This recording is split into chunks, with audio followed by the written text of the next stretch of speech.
Hey guys, the United States lost 2-0 to Canada in a World Cup qualifier in Ontario, in Hamilton. And I didn't get to watch the game. I watched the first half. I was on set today. I didn't watch the second half until just now, and that was a disheartening second half to have to watch. And we're going to talk about it. I'm going to talk about some positives because there are positives to take away from it, and also some negatives, things that are sort of continue to be issues for us. But before getting into that, I wanted to just say thank you to everybody and apologize for not being able to do the live stream. I'm currently in Atlanta shooting a show, and I was not supposed to shoot today. I was not on the schedule to shoot. And the last minute, they called me and they said there's been a schedule change. Some location fell through. So they had to change the schedule up, and I was shooting, and I found out about an hour and a half before the game. So I apologize that I wasn't able to do it, but thank you so much to Filippo and Manuel and Derek from Straight Red Card, and I think Adrian as well for picking up the torch and doing it for me. So let's dig into this game, guys. I'm going to give you my thoughts, and as always, I'll be breaking this down on Patreon tomorrow. I want to start with the positives, right? As I try to do, and I know you're probably thinking, what positives is Pete possibly going to come up with?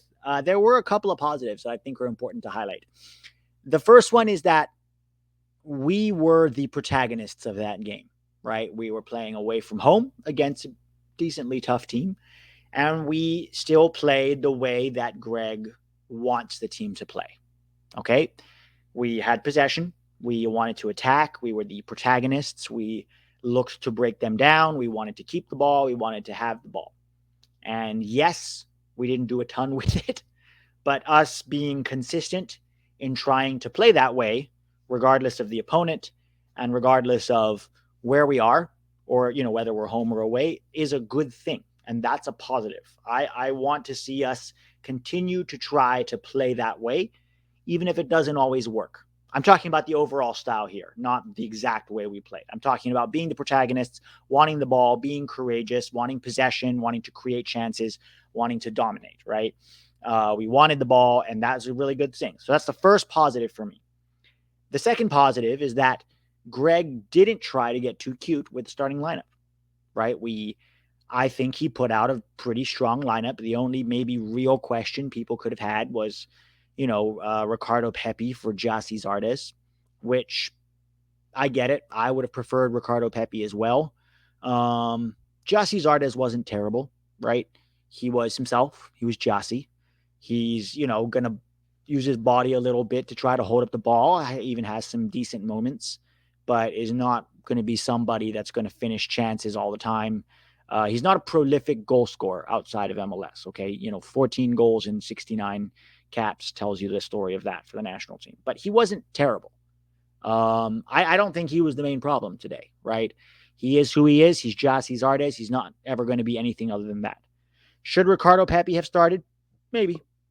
He certainly looked more lively when he came on, but um, I don't think it was a large enough margin between Gyasi Zardes and Pepi to suggest that it was a major mistake in this game. Okay.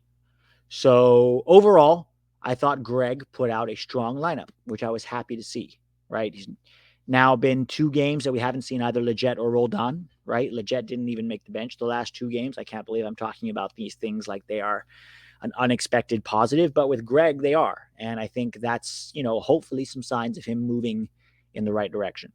The third thing that I think is a positive is the way that Canada played. Anytime a team at home sits back and bunkers for the entire game, that's a compliment to you. That's essentially them saying, we know you're the better team. We know that you're the more talented team. So come break us down and we'll take our opportunities, hitting you on the counterattack. Guys, this is the way we played for the longest time against anybody at home, Mexico, sometimes even Costa Rica, right? We played that way. And so Canada playing that way at home, which I did not expect them to do, was both very effective, but it also is them essentially admitting that we're the better team. We're the more talented team. We have the players who can play. And breaking down a low block is very tough. You have to be very good to break down a low block. And on the day, we were not. We were not very good.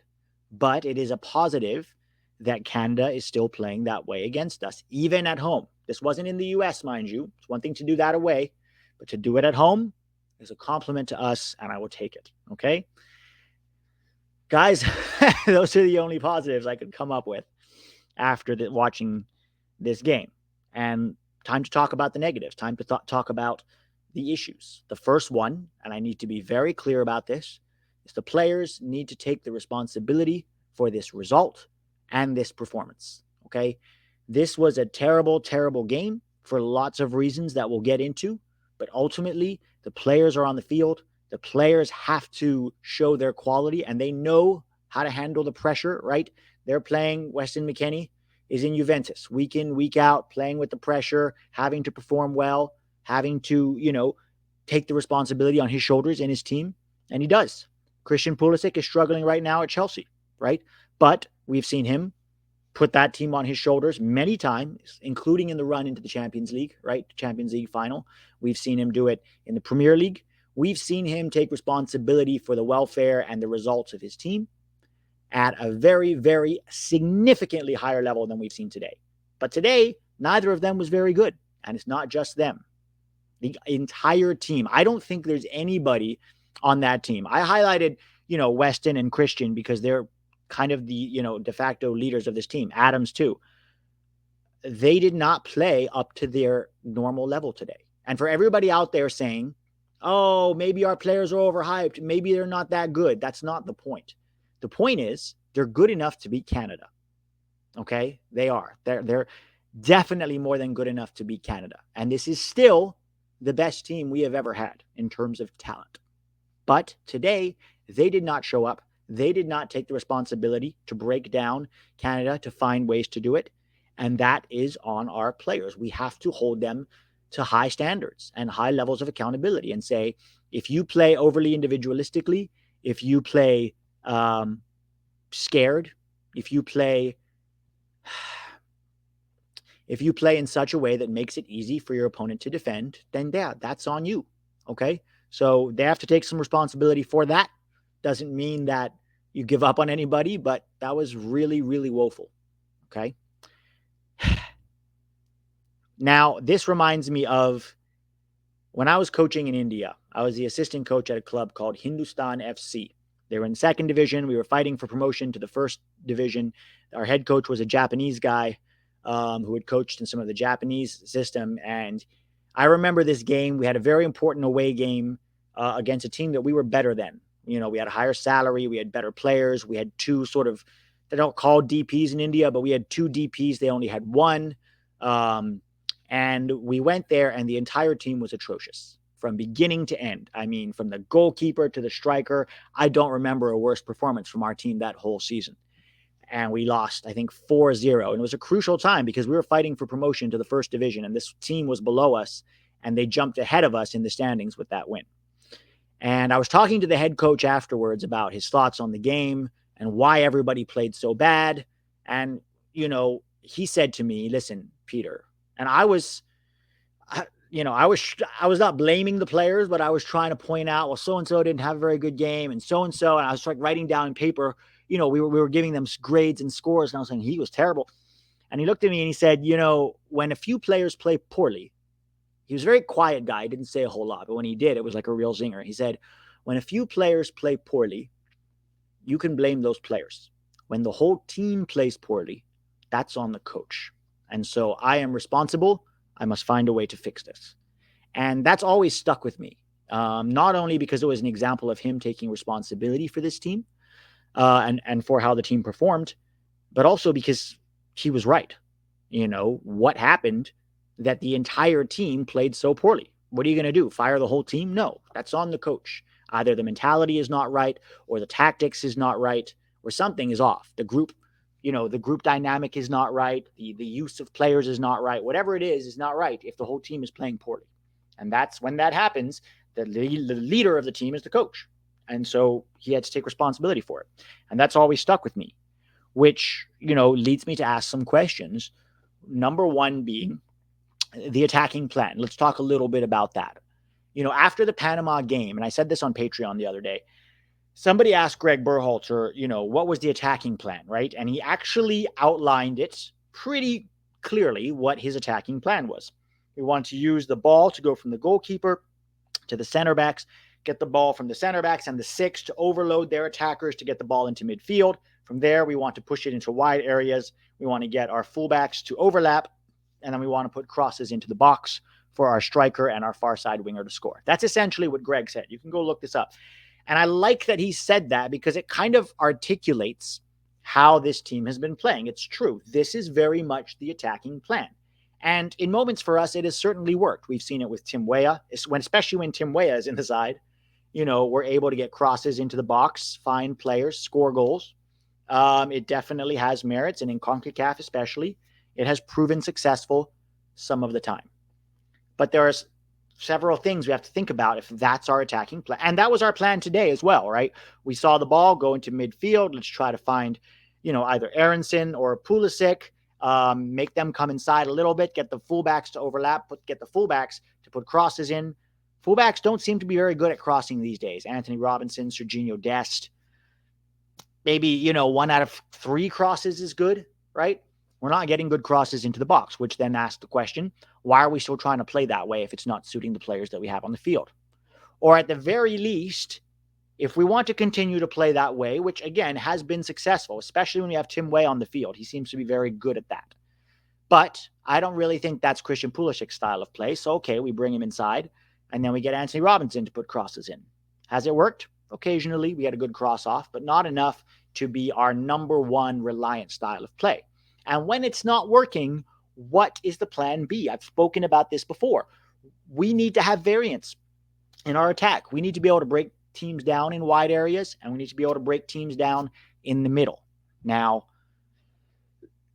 to be honest, McKennie and Musa, good players, right? Guys who can take you on the dribble, drive at you, get you backpedaling, try to create space that way. But maybe not the best at breaking down teams, low blocks on their own, and they need help, right? So I think we need to add more variance. We need to add more variance in how we break down and attack teams. They sat in a low block most of the time. They knew how we were going to attack them, and they basically dared us to break them down, and we couldn't. We had very few chances on goal, very few real chances to break them down, right? Which kind of leads me to my next point. When things aren't working, what's plan B? We don't have a plan B. We keep trying to do the same thing over and over again. And when that doesn't work, we'll pull those players off and we'll bring on some other guys and have them try to do the same thing, and maybe it'll work. There's no plan B, both in terms of tactics and systems of play and in terms of personnel. And it feels like by now there should be a plan B. We should have a plan B at this point when that isn't working, right? When the roster came out, I said, Daryl Dike or Jordan Pefok should be here. Now, Daryl Dike wasn't injured when I said that. He got injured. Okay, that's fine. Then maybe you bring in Jordan Pefok, right? Jordan Pefok is a guy who, if things are not working, you don't have anybody who's, you don't have enough guys in the box. You're trying to put crosses in the box. Okay, let's get Jordan Pefok on for the last 25 minutes. All right, let's try to get the crosses into the box. Maybe we're not very good at it, but maybe we only need one chance for him to score. Maybe. I've criticized Jordan Pefok in the past. I don't think he's very dynamic with his hold-up play and with his movement. But it's something different. The same with Daryl Dike. They offer us a different solution when what we're doing isn't working. But instead, we keep trying to force the square peg into the round hole when it's clearly not working. And then when it doesn't work at the end and we don't score, we say, well, we dominated, so it doesn't matter. We dominated the other team in terms of possession, so that's good. No, it's not. We need to be able to have a plan B because we're getting exposed by teams when we don't have a plan B. To be honest, we didn't have a plan B against El Salvador last week either. But a 1-0 win tends to cover up a lot of the failures or cover up a lot of the weaknesses, right? And so you can't always look at it objectively. No plan B.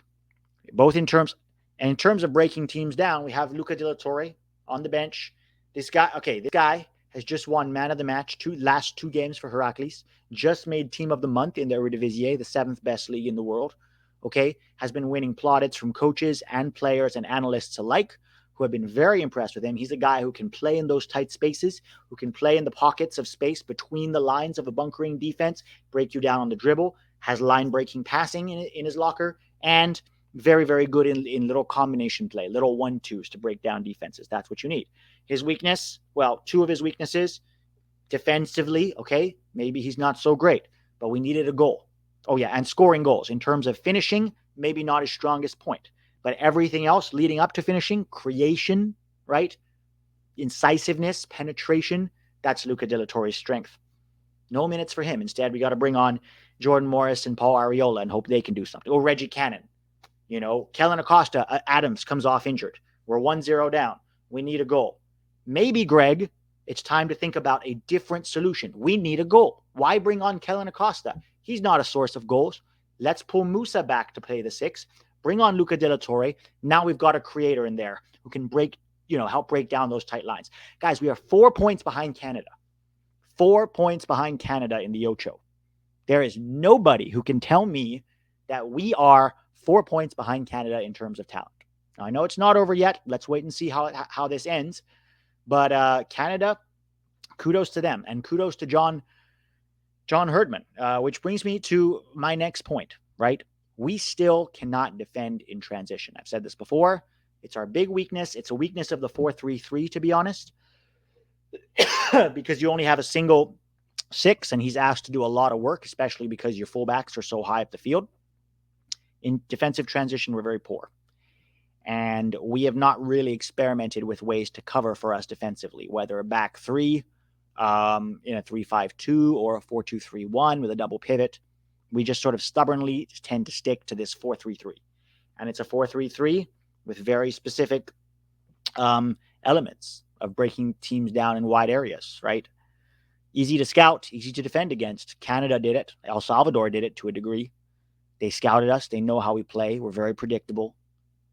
Just force them back, force them wide. Okay, if they can't get across, they move it back into midfield. And slowly, they'll draw this arc of passes around the field to the other side. Meanwhile, we just shift the defense over calmly. It's not that hard. They're rarely going to be able to break us down in between the lines.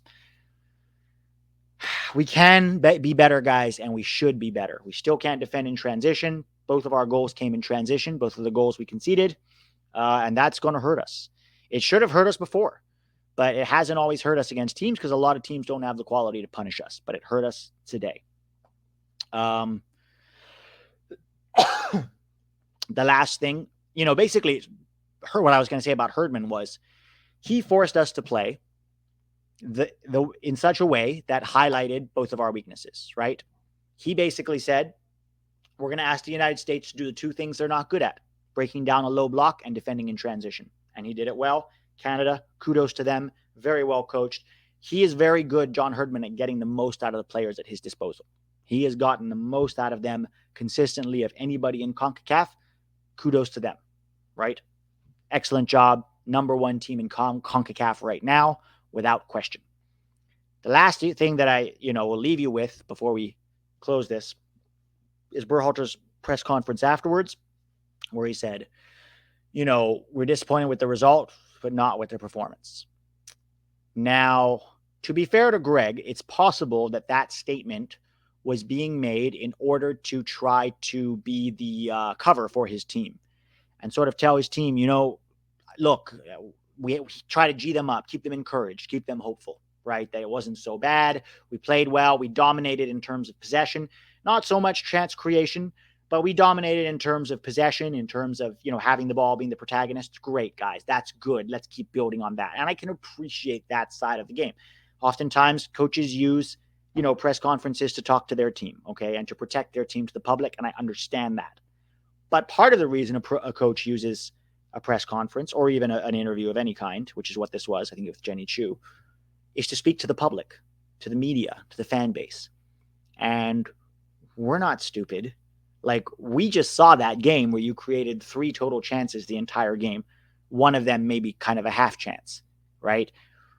We can tell that wasn't a good performance. Okay, we can tell you had the ball, yes, and you dominated in that department, but you didn't dominate in terms of chances created, really, let's be honest. So it's a little insulting to hear that from the coach, that we can be proud of the way you performed, because I don't think there's a single USMNT fan out there who would say they were proud of how we performed. Okay, but I'll give Gregg the benefit of the doubt on that. Maybe he was using that to speak to his team. And I just think we need more metrics than, possession and XG when we're talking about a good quality performance. Because for me, at least, that wasn't a good quality performance. But guys, it's not all doom and gloom. We still have another game on against Honduras on Wednesday. It's going to be in bitterly cold conditions. Do not ask me why we are playing there, but that's no excuse. I mean, USSF can't, blame anybody for that. They decided to play there. So we have to go there and get 3 points. There's no question about it. If we don't get 3 points on Wednesday, oh boy, we're in real trouble, right? I think we will. I think we'll go there and find a way to win, even if it isn't pretty, because we absolutely have to. But guys, there are a lot of questions that need to be asked of this team, of the players, of Gregg Berhalter, of the Federation. But yeah, let's see how it goes on Wednesday. I'm rooting for this team. Let's hope they come back stronger. Let's hope they use this defeat to propel them to a better performance, right? Let's hope we see more, a better tactics. Let's hope so. Let's hope we see a better performance on Wednesday. Thanks for watching, guys. Let me know your thoughts in the comments. Hope this wasn't too negative or too much of a downer for you. Have a great night, and I'll see you all on Wednesday. I'll break this game down tomorrow on Patreon. Thanks again, guys. Talk to you soon.